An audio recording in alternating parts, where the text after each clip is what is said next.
Hello, sports fans. It's time for the 2004 Walton Reporter Athlete of the Year to let you know what went right and what went wrong on Haynesy's Hot Takes.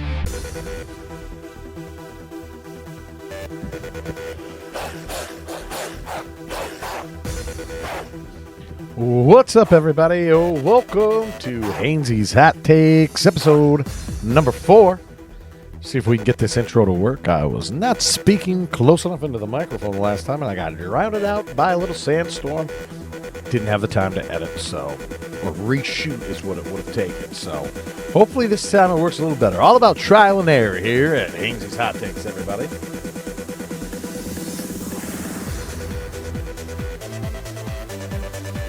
I'm about sandstormed out. How about you? Sandstorm. What's up, everybody? Welcome to Haynesy's Hot Takes, episode number 4. All right, we're calling these episodes, if I can be honest, I really don't know, how exactly I'm doing this yet. Kind of looking at it as like a hybrid radio / podcast, because I want to deliver hot, fresh material. But I also have to edit things and work around some scheduling stuff. So hopefully by the time all of this gets to your beautiful ears, everything is still hot and fresh for you. A lot to dive into today. We'll probably start with a little bit of Giants stuff, but we're going to get into the Giants winning over the weekend without playing.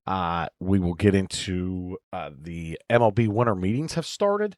So we'll have some to dive into that and some of the latest rumors that we're hearing. The Giannis trade situation, we got to talk about that. We'll also talk some other NFL news not related to the Giants, because if we're just going to talk about Giants or Jets, not a lot to talk about. Buffalo gave us a little bit, but again, I'm not considering them New York. All right, that's Haynesy's hot take: is Buffalo's Canada. Where do you stand? I'm not on them. After they supported Toronto, not only are they not New York, they're not America, okay? So, doesn't count. Got a lot to talk about there, and then we will also get into some of the UFC recap from over this weekend. A lot to get into here, so we might as well dive right in, okay? So, let's go ahead and start with the with the New York Giants, all right? In our gridiron grind, let's go. Welcome to Haynesy's Hot Takes, New York Giants Gridiron Grind. And we are back, everybody. Thanks for that lovely introduction, or whatever it was. It was an introduction, so we're going to call it an introduction. If you are joining us via the YouTube channel, you'll notice that we are back on video. We did not do episode 3. Hair and makeup was not where it was supposed to be. Don't know if you can tell, but I did get a little bit of a haircut. Okay. Fun fact. The state of Maine, fantastic old school stuff up here. $10.50 for this bad boy right here. Trust me, if you're listening to this in your headphones or via the podcast way, you are missing out. Get on over to YouTube and check it out. Check this for $10.50. That's money right there. That's money, dude. That's money, dude. Stale cracker. Hashtag. Whoop. Okay. Let's get into football. Giants. Well, like I said, they won without playing a game. They have now moved into the number 1 spot thanks to some unexpected wins, courtesy of Tennessee. That was amazing. I would have been in even better shape if the Raiders, could have pulled that off. But that whole situation there, and Uncle Pete Carroll and his decision making, cost some people some money. Not exactly the strategic game plan there. But I've never been a big Pete Carroll fan, so I kind of enjoy everybody kind of crapping on him. However, the Giants, yes, have now moved into first place of the number 1 pick, which on most years you would really, really enjoy, but not hearing a whole ton about this draft class. My take on it is I really feel like at this point, probably trading down. And a lot's going to change over the course of the next, couple of weeks. We've been in this position before, and then we'll go and win some games that we shouldn't win. And it will then set us back several years like it has in the past. This year, though, I don't feel like there's a ton of a must-have talent. I don't watch a ton of obscure college football. I watch the big games, the big matchups. I pay attention to that stuff. I am not 100% on all these prospects outside of just kind of knowing that it's, especially at the quarterback, it's a weaker draft class. which is kind of unfortunate because if this is a solid quarterback class, owning that number 1 pick would be huge for draft capital, because I think we need to trade down. That's where I stand. I think we need to trade down that pick, unless there's somebody there that it's like, okay, hey, this is the guy that we want. I know the safety with Ohio State's up there. I think we need to. I guess I'm kind of torn on what we should do. There's some holes to fix. I think we got the quarterback. We got a couple linemen. We got neighbors. I almost would love to see him add another receiver. Give him 2 really good options. I'd also like to see them add to the line to give them that extra protection. But the defensive side, that was supposed to be, so unbelievable, not very good. We were supposed to be getting pressure to the quarterback. That stuff hasn't happened. Obviously, there's situations with personnel. You got Burns and Thibodeau that play the same position. We've got Abdul Carter and all of his issues and what's going on there. I'm not sure exactly kind of where we need to be. So right now there's a lot of options. So it's a good spot to be in, because maybe the guy that we want will be there, especially if some of these quarterbacks start jumping a little higher up. There's enough teams that want quarterbacks. But again, a lot of this can change. We can say, oh, the number 1 pick we could end up with 4th or 5th. I mean, I'm not sure where we're winning games, but for some reason I feel like we'll find a way to win a game that might end up costing us. The biggest issue is who's making the pick, right? Again, right now you have Joe Shane, who should not even be allowed in the building, leading the coaching search. It's all based on a personnel and who the administrative staff is that's going to be making this. Because who are we going to be bringing in as a coach? That's also going to determine what direction we're going to go. As far as some of our picks. I'm not in the camp of a defensive guy. This is an offensive league. The young coaches, not necessarily the younger ones, but but because you've got your Andy Reids, Sean Paytons, your innovative offensive guys. Those are the guys that win football games. It's an offensive driven league. Right now there's not a Sean McVay out there, that's really kind of known. Last year, like Ben Johnson, it was like, man, why couldn't we have pulled the trigger on this last year and gone after that guy? Imagine Ben Johnson with Jackson Dart, Cam Scott. I mean, what they're doing there is awesome. That's the kind of guy that we need. Do not need a defensive-minded guy. Those guys do not work out. Aaron Glenn, with the Jets is, he's everything is, it's defensive-minded, it's culture. But who's calling your plays? That's the big thing. Is who's going to be putting guys in position to be making the right decisions. And again, to be innovative and make plays. That was my problem with Dable. I thought he was supposed to be this offensive guru. He was going to do all this. He did all this stuff with Josh Allen. And even at the beginning, Daniel Jones has legs. He's able to run. We weren't able to fully utilize all of him. And then it just seemed like Dable, maybe, I guess that's what happens when you go from offensive coordinator to head coach. Obviously, you're not making as much of the play calling. It's just brutal the way that our offense has been run.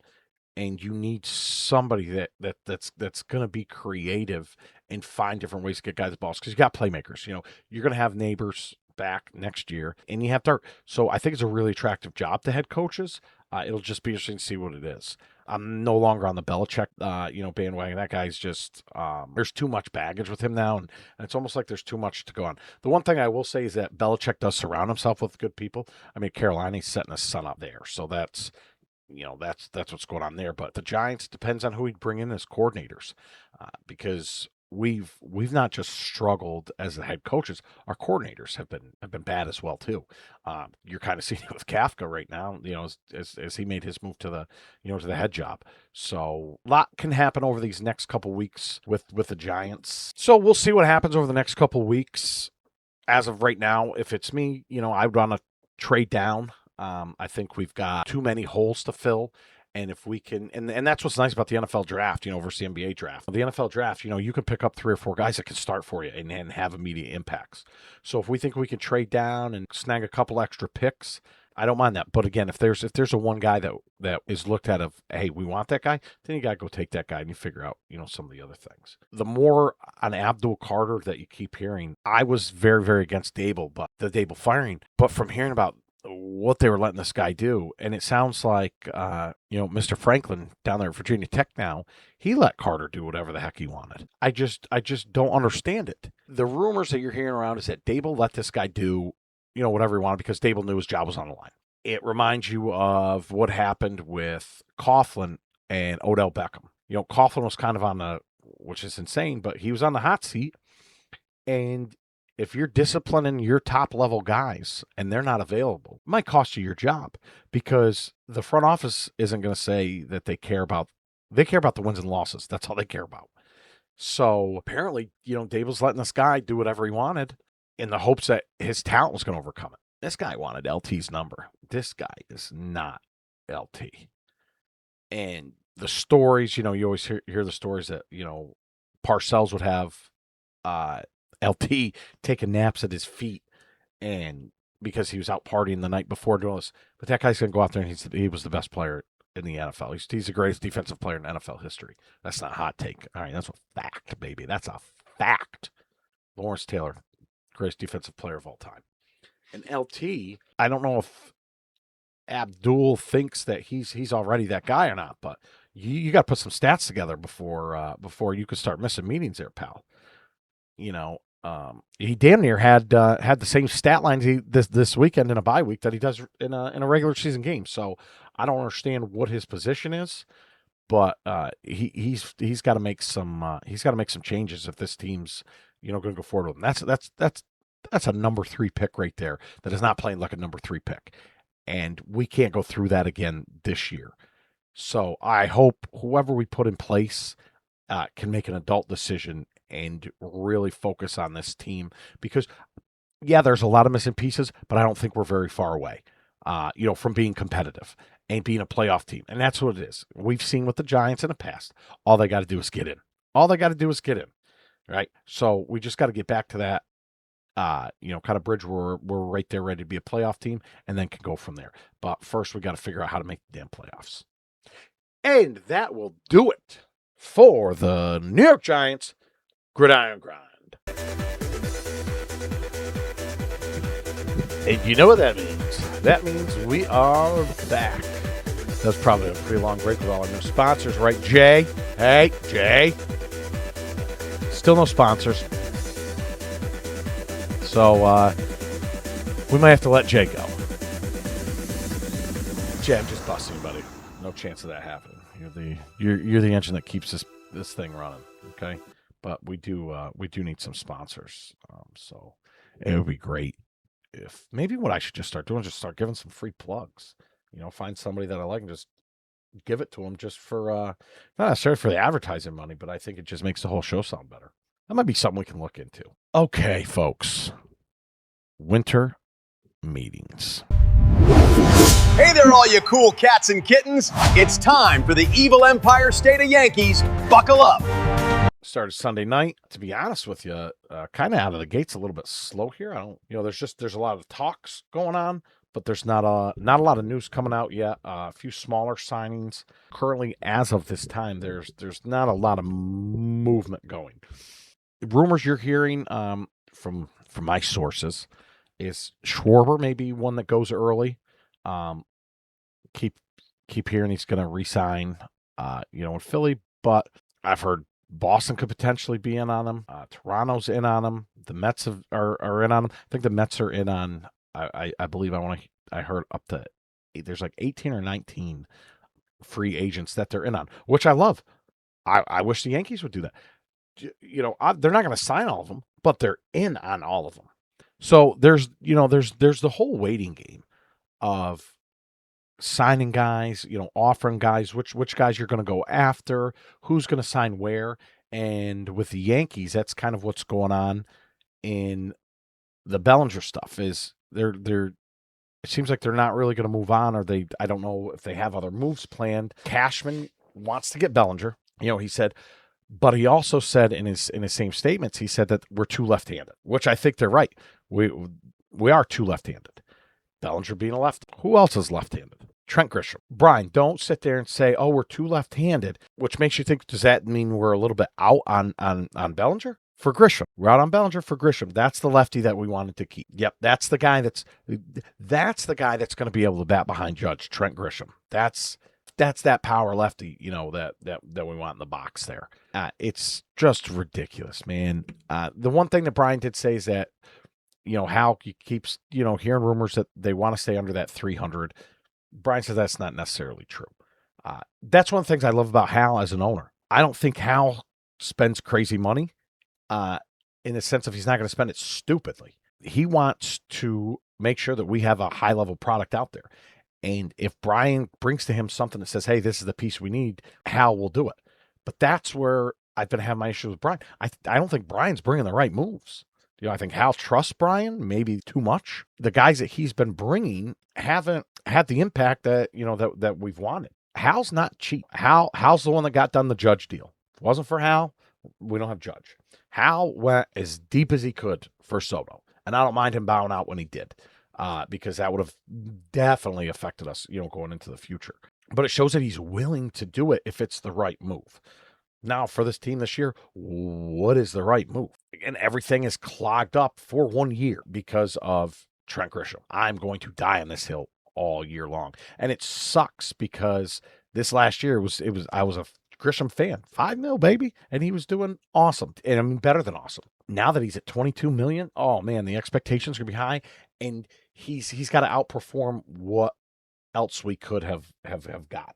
I don't know what this team is going to look like. I don't know if they're going to try to pull off a trade. Yankees kind of dealt a blow. The Mets too. The Mets, you heard the Mets have a lot of prospects, and both teams were in on Tatis, kind of poking around. Rumors are that San Diego's not really looking to get rid of him. That I think he's under contract for 2 or 3 more years. I know that they want to shed a ton of salary, but it doesn't seem like he's one that they're really looking to. However, Brian's pulled things off before. That's the big one for me.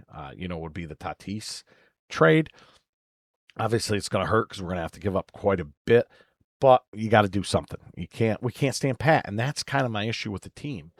Is it seems like they're standing pat in the sense of what's the big move this year? It seems like the big move from the front office this year is to re-sign Cody, right?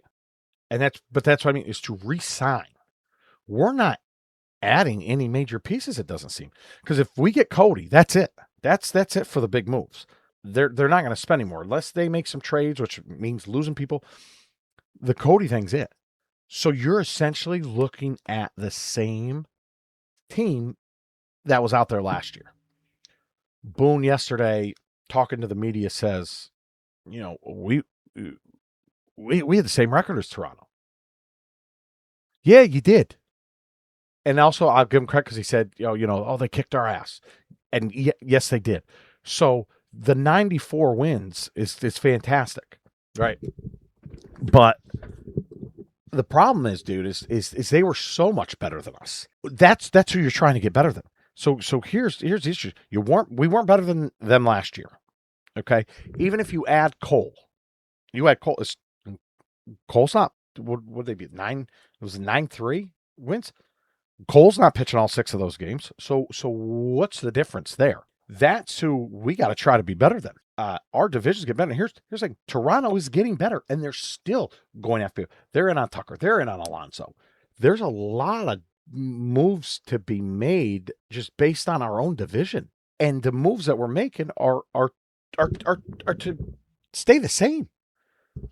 Because if we re-sign Cody and are done, now you got Cody, Trent, Aaron, Rice at first, Jazz at second, Volpe, McMahon, and then behind the plate you got Wells. So I don't know what they're talking about because again, things are the lefties. So they got to make a move somewhere to move one of these lefties. So you've added one by adding Grisham. You've lost one currently with Cody out. So where's the lefty righty thing going to change? Is it going to be Wells, Rice, Jazz? Who's the lefty that they're getting rid of? I mean, you're going to make Dominguez. Dominguez bats way better from the right. Are you just going to make Dominguez a full-time righty? I don't understand, unless they make a trade on how they're going to make that change, unless it's we are replacing Cody. We're not planning on, re-signing Cody. So I just don't understand how this team gets any better. They're not going to make a move for a top flight pitcher. They might try to bolster the rotation, but they're not going to go after, any big time guys because they're looking at, we got Cole coming back. And yeah, you got Cole, Fried, Rodon. You're hoping Schlittler continues to take those steps. But there's still a lot of question marks. Everybody's got to stay healthy. So I don't understand where the mentality is of this front office to go in, and it seems like they're okay if on paper we're in third. You went to 3 games, which is the max amount. You went to 3 games with Boston, all 3 at home. You went 3 games with Boston. So you're not a ton better than Boston. You got smoked by Toronto all year long. Both of those teams are working on getting better. We're working on getting the same. And here's the thing, too. Judge is going to be a year older. I think he's still in his prime, but he's getting kind of to the apex of it. Stanton's on the decline. Jazz is probably in the middle of about like as best as he's going to get. Volpe, you hope that he's going to get better in there. McMahon, what more is he going to give? So I don't understand. There's not a ton of this youth. I think Rice will continue to get better. He's shown that. I think Wells is there. I would love to see Dominguez get opportunities to get better. And that's a problem. We should have a slot, for a guy like Dominguez isn't getting treated like Volpe. And what's crazy is Dominguez was a way better prospect. We loved Volpe. We thought Volpe was, the guy. And so we're treating him with these kid gloves of can't take him out, can't sit him. He's got to play. But Dominguez, no. And now the same thing is going to happen because of Trent Grisham is that Dominguez is not going to be out there. It doesn't matter. He's going to struggle, and he should have room to struggle because the other guys around him should be able to carry the team. If we're not winning games because, we have Jason Dominguez out there who's supposed to be a high-level prospect, we're not good enough everywhere else. If we can't let a high-level prospect develop and get the time that he needs on the field, then the front office isn't doing their job because they're not putting the right guys in the right spots. And I don't know what that answer is with the signing of Grisham. I would have been perfectly happy with Judge, Cody, and Dominguez. Those 3 guys I would have been fine. They're saying that they're going to have Dominguez play left field in the winter meetings or in the winter league. They want him to play left. Why? Because they think Trent Grisham is going to be the starting center fielder. That's why. And they want him in left. And I don't know why he came up as a center fielder. Why not train this dude at the position that he's been at? And then you have two guys on the outside of him that can help. That's best case situation with what we have. So I don't understand what the mentality is, or I don't understand what the plan is. That's what's the vision? Is it really to have Trent Grisham as your everyday center fielder? I mean, I will say this. As of now, Dominguez is your left fielder. Dominguez and Spencer Jones are the 2 guys that are fighting for left. So they're going to have him in there. Problem is that they're going to have Grisham next to him. That's not good enough. Not good enough. That's not good enough to win the World Series. Not good enough to win the ALCS. It's not good enough to win the division. And I don't even know if that puts us in the top 3 in the division. Might put us at number 3. And again, that's where I'm talking about, is on paper going into the season to be behind everybody else. And then to hope that these guys just, play to the back of the card doesn't make any sense to me. I don't understand the urgency, the lack of urgency with this team in this front office. Judge may go down as the greatest right-hand hitter of all time. And we're wasting him. We're wasting this because they're trying to be too cute around him. And baseball's that one sport where you can't one guy can't carry you. Why? Because they can pitch around you and they can walk you. So if it's just Judge, there's not. Stanton's losing steam. He's been great in the playoffs. I still think he can help in the playoffs and be a good asset. This year he's not costing much either. That's what people don't realize is Miami is paying a lot of his salary this year. So he's not killing us salary-wise. He plugs up the DH spot, yes. But he's not killing us salary-wise. So people are talking about, moving Jazz. I love Jazz at second. I think we get good numbers at him. But he can't bat behind Judge, right? Again, who's going to bat behind Judge? Who's going to protect Judge? It's not scary enough options. at this point for this team. So I'm hoping that there's moves to be made. I'm hoping Brian can work his magic. He's done it before. The one thing that they're good at is they can get teams, they can make things happen that nobody saw coming, right? So I'm hoping they pull something out. Again, the Tatis thing seems like it's kind of falling apart. The Skeens thing was never going to happen. Of course, rumors like, of course he wants to be in New York. Who would not want to be in New York or in Pittsburgh? They've got 4 years of control on Paul Skeens. Why would they give him up? And from things you're seeing, the Pirates are trying to be active in the hot stove or in the winter meetings. They're trying to be active and add so they can try to maybe, build around him. So they're not going to give Skeens away. So that's not happening. The Mets, again, they're in on a lot of people, so we'll see what they do. They're in on Cody, and to be honest, that's a perfect fit over there, right? If I'm the Mets, then give me Cody, right? Because you don't know what's going to go on with Alonso, right? Cody can play first too, so there's a lot of places that you can put Cody. The Mets were awful defensively. Cody makes that team way better, on offense and defense. It'll be interesting to see how far they push because $3 to 5 million is, as they say, ashtray money to Cohen, right? 3 to 5 million. That's all it would take. The Yankees aren't going to go to 35 for Cody. They're the 30 to 33 maybe max. They're not going to go 35 a year for the guy. So the Mets are in a position where if they want him, hey, they can go get him.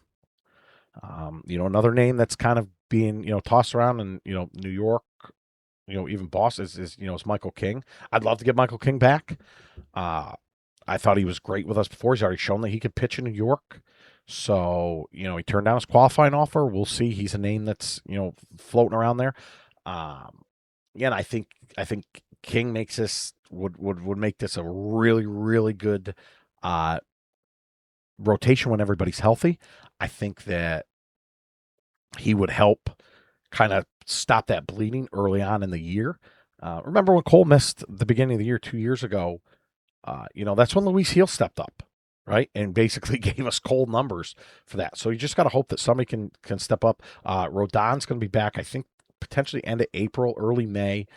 So, if they can add a King, it's huge. But you got to look at the numbers and what they've already spent. I think they're at 279, right now.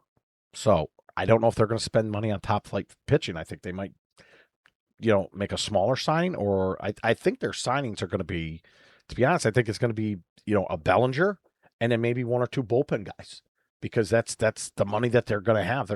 They're not signing two big guys, right? We're not going to get them, a Teixeira and CC. We're not getting Reid and Bellinger this year. They're not going to do it. They're going to make one move. But that's why I hope that they can make a trade. I hope they make one good, a big sign and a trade. So we'll see how this all shakes out. I'm not going to jump the gun and get, pissed at the front office yet, because I haven't seen what they've done. I'm irritated at the rumors, but I don't care that it's not public that we're in on all these people. Because the Yankees like to kind of work under the radar. So hopefully they're in on guys that we don't know about, and they're just kind of ready to pounce. So tomorrow's the last day of the winter meetings. Again, nothing super big, so far, but we shall see, what happens, with the rest of it there. So with that, we are going to take a quick break, and we'll be right back. Tekka Chair Company is a proud sponsor of Haynesy's Hot Takes. Our chairs are unbreakable.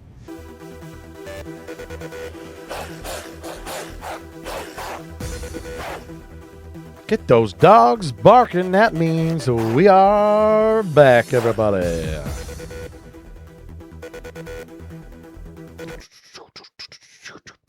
All right, just enough to get the juices flowing.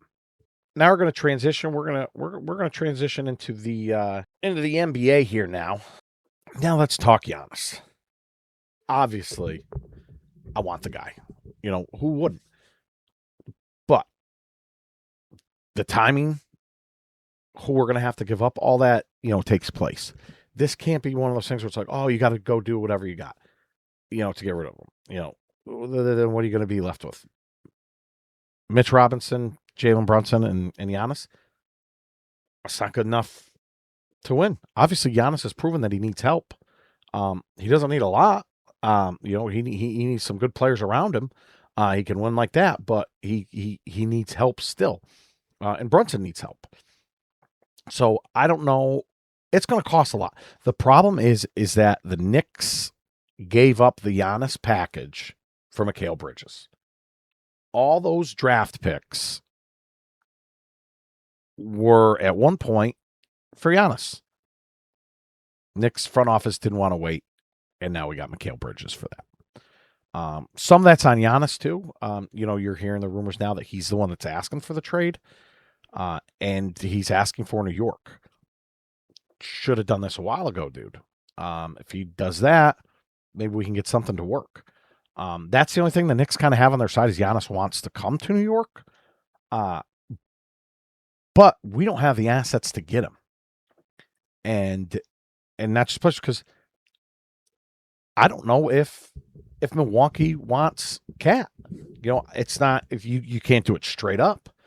It's going to cost, it could cost Cat, OG, and Hart. Kind of empties you down there. So I think the way that they're going to have to go about this, if they're going to make it via trade, is they're going to have to get a 13 with some picks involved. You got to find a 13 that's going to want Cat, and then you're still going to end up having to send, probably like OG or somebody, along with somebody else's draft picks, and then you're going to have to send those guys Cat.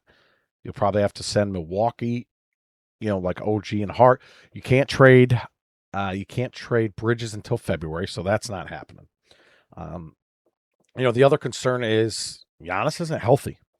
He's out 2 to 4 weeks with a calf issue. So right there, you're not trading. You're not trading till he's healthy. 2 reasons. One, you're not going to shorthand yourself over the next 3 or 4 weeks, and hope that when he comes back, everything's going to be fine.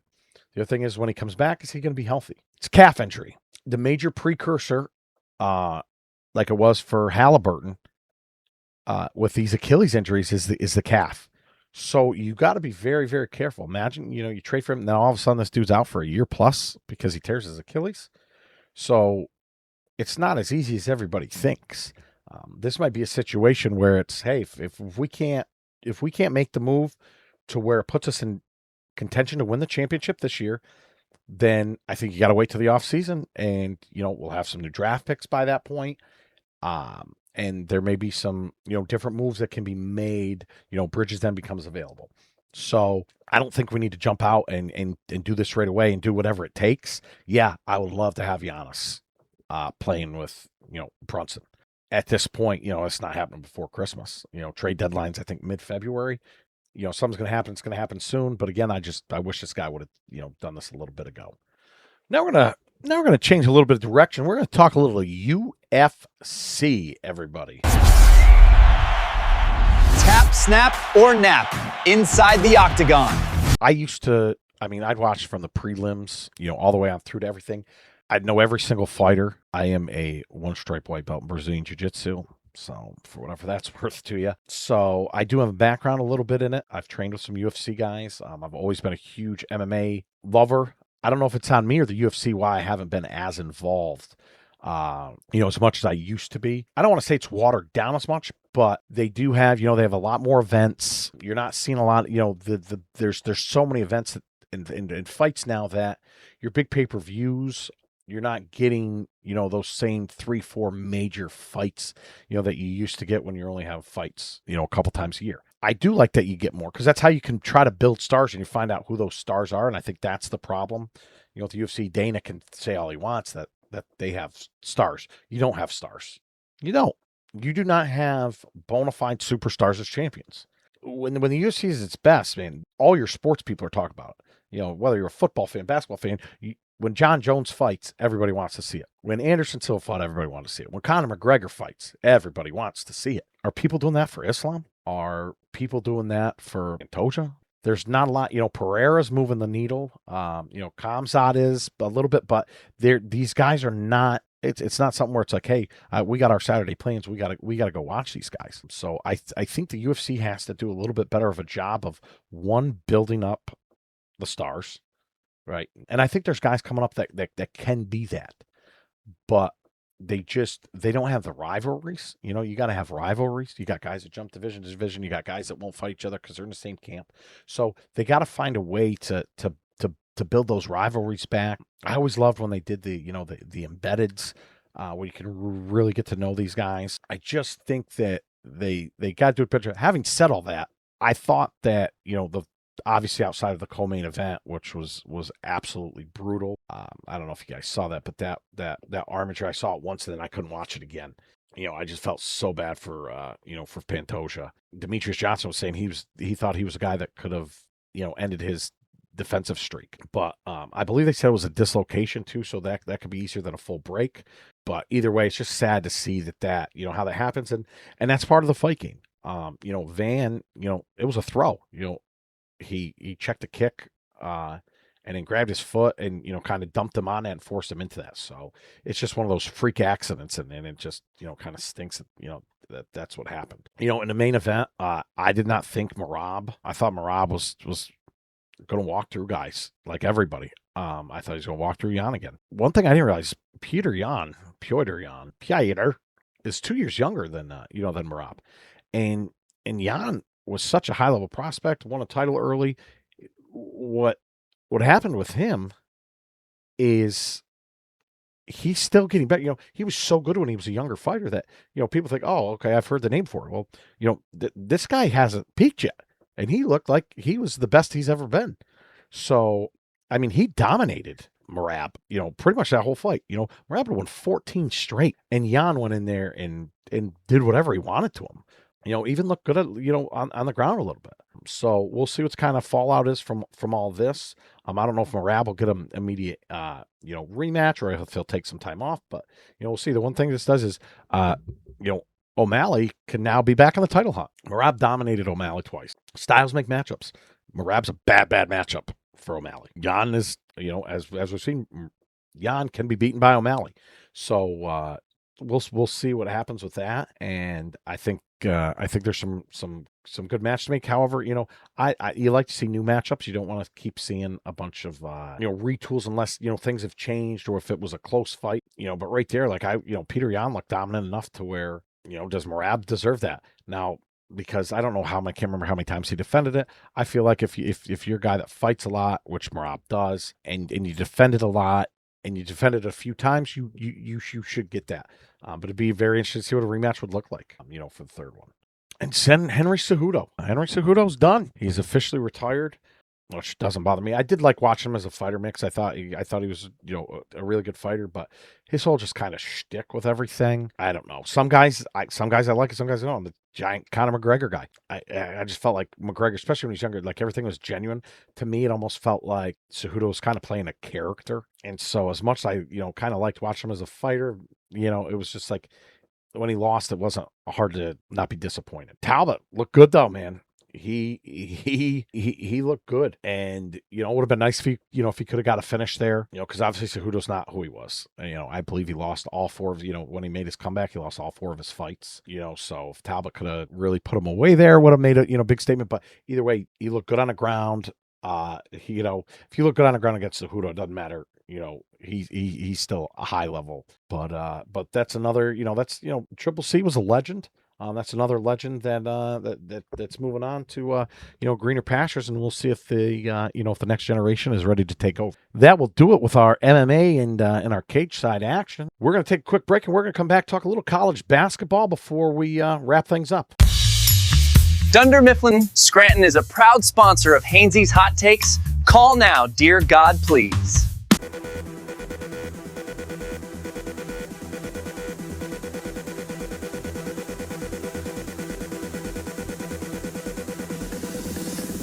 All right, we are back, ladies and gentlemen, with our final segment of the day. Just kind of a quick wrap up on all things that are sports. So, Sandstorm one last time for you.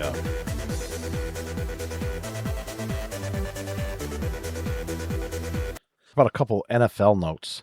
The Chiefs, the Chiefs era, is it over? They're going to have to really work, to make the playoffs this year now. Andy Reid, I think, is a great coach. I don't agree with the call. Go for it on fourth down there. I thought that, and again, it's easy for me to question it, that the defense was unbelievable. The defense was unbelievable. Why not punt it and play the field position game? I thought there was enough time left to where, they didn't really do that. Originally, it said no. Then they called a timeout and they talked about it. And I guess if you have to be really, really confident at that situation in the play that you're running, to know that you're going to get the first down. And I can't remember. I don't know if it was Rice, I can't remember, but whoever it was dropped the pass. So it almost was like, hey, it was the right call. It's terrible execution, but that's the problem when you do that. You had the right play, but you still got to make it. So I don't know what things are going to look like, there in Kansas City, what they're going to do. I mean, Mahomes is 29 still, so it's not like he's at the end of his pasture, but obviously they gotta get a little bit of help there around him, and we'll see if they can make the playoffs. It's just, to me, I want to see them in, man. The Chiefs and Mahomes, they make the NFL playoffs watchable, right? That's part of it. You want to see them win, or if you want to see them lose, you want to see them in there because they're going to make it a good game. Other NFL stuff, Daniel Jones. Oh man, you can't help but feel bad for this guy. I mean, yeah, he wasn't the greatest quarterback in New York, but I thought we didn't do right by him at all either. So I kind of liked that he was having a lot of success there, in Indy, especially early on. I mean, the guy, they said he's, I don't know exactly what, but he's playing with a broken leg. And that could have been what obviously if you're not 100% and you're making adjustments, it's going to affect other parts of your body. And that's what seems like happened to his Achilles there. And the unfortunate news is that, he's a free agent. Who's signing him? He's going to be out for at least a year, so it'll be midway through next year. I mean, the best situation for him is that somebody late needs a quarterback and signs him up, picks him up off practice squad or something. But I mean, he was getting ready to cash in. He was showing that he could start in the NFL, whether it was going to be Indy or somewhere else. The guy, there's teams that need a quarterback, and he's better than some of these rookies that are out there. And now unfortunately for this guy, it looks like it's a major step back for him. So I feel real bad for him. He's a good dude. He was a dookie, but he did have some good moments with the Giants, and just unfortunate. College football, man. This is my problem with college football. They still can't get it right. The whole Notre Dame thing is what shows what's wrong with this sport. I think Notre Dame should have got in. I will walk back what I said. I originally had said you got to go with Miami. The head-to-head. Everything else is the same. Everything else wasn't the same. Okay, well, it wasn't the same. Notre Dame lost that game in August on the road. Okay, their two losses, I think, were 4 points to two teams that made the playoffs. And they were their first two games of the season. So really, at that point, I guess you could just have told them like, hey, just you guys have no shot. Just catch it. I will say that some of this is on Notre Dame. That's what they get for not joining a conference. You think you can be independent, not join the conference. They very easily could have joined the ACC. So their strength of schedule is a little bit on them, for that. I don't blame them for not taking a game. You should have been in the playoffs, and everybody knows that. The majority of your starters are going to sit that game out. There's nothing in it for them. They're not playing. The guys that you want for next year, they're not going to play. They're not going to take a risk on that. Now, I will say if the players did say, hey, we want this, we've worked for this, but what are you playing for? What are you playing for? The Chick-fil-A Chex Mix Bowl? There's so TV and ESPN and other people can make money. It's all this is a money grab. I understand it. Here's the other thing. Now you can go to work. Season's over. Hit the transfer portal. You don't have to game plan. You don't have to practice. You don't have to do this stuff. Now you can move forward. So they're a victim of their own thing. I don't blame these teams for doing it. Yeah, it would have been nice, okay, hey, to see maybe, Notre Dame and Texas. There were some good games that could have been, played, but now you're not. And once again, I don't blame them for it. Kind of taking their ball and leave. I don't look at it that way. I look at it as there's no advantage to us. What's the purpose? What good was it going to be recruiting? Oh yeah, we didn't make the playoff. Here's another reminder. No, so again, as long as the players, with it, and that's what you're hearing, I don't really have, too many issues with that. One of the big issues is how did JMU get in? If you're a team like a JMU, you got to go undefeated. That's the only way. If you go undefeated, they lost like 14-6 to Louisville. So I mean, it makes no sense to me. Notre Dame is better than Alabama. Notre Dame is better than Miami, and they're better than JMU. JMU is like a 21-point underdog to Oregon. Well done, committee, because that's what you want. If you have spreads like that, you didn't do your job. You didn't do your job. And here's my thing. If you look at Miami, do you think they're winning a national championship? No, they're not. If you look at Alabama, is Alabama winning a national championship? Nope. There's probably 3 or 4 other teams that you can put in there and say they don't have a legitimate shot to win the national championship. You know who does? Notre Dame. They'd won 10 in a row. They lost 2 games by 4 points. So the fact that they don't even get an opportunity as a team that you're like, they have a chance. It's ridiculous. So they've got to expand, or they have to make adjustments. But I just don't say 16 teams. Just do a 16-team playoff. There you go. Or you have to knock off the conference championship crap. I mean, there's just so again, you have the conference championship. What's it for? Now in the Big Ten, Indiana was able to jump, get the overall number 1 seed. In the SEC, it meant nothing. Didn't bother Alabama anything. Again, it showed. It's like Alabama's not at the level of Georgia. You know, I know they beat them a few weeks ago, look good, but Alabama has not looked the same. And they didn't look the same this weekend. So there's got to be some type of risk reward with this. So that's why there's no balance, in college football. And that's why I like college basketball better. The conference tournaments, those can make a difference, right? If you're, now granted, if you're projected 1 seed and you get knocked out in the first round of your conference tournament, right, it might drop you from, the overall number 1 to 3 or 4 number 1, or maybe slide to number 2. But there's a little bit of, not necessarily punishment, but it has an impact.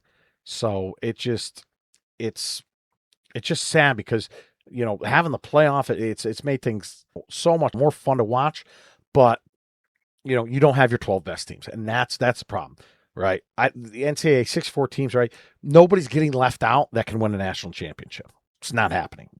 Nobody's on the outside that could have won a national championship. Now you do.